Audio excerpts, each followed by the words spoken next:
many of the supply chains the world has are very interconnected. Things that we use today, that maybe components are coming from 20 different parts of the world, right? So if you look at an iPhone, for example, there are not just, factories in China, but factories in Vietnam, component manufacturers in Europe, software providers in different parts of the world. These components are coming from different parts of the world. And when these supply chains break, the links of supply are also extremely slow to rebuild.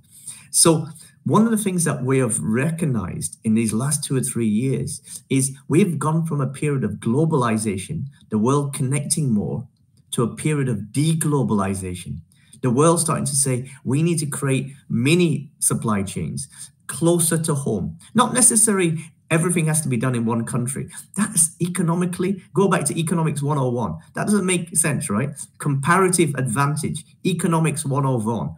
Do the things that you're good at, outsource the things that you're not as good at, that other countries are better at, and then, effectively trade.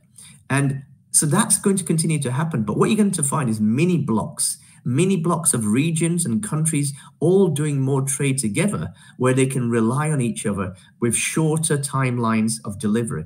If we're waiting for chips, manufacturing, semiconductors from Southeast Asia, from China, from Vietnam, to come all the way to the other part of the world, we're going to have difficulties.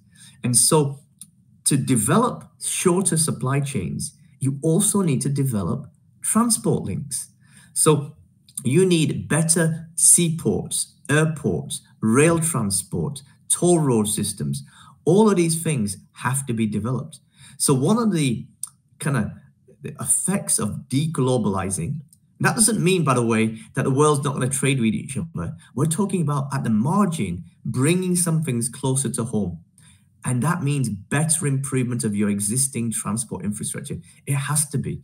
So watch that space. You're going to see more and more spending. The Europeans are very keen, through the European Union, on spending billions, hundreds of billions of more on rail, seaport transport.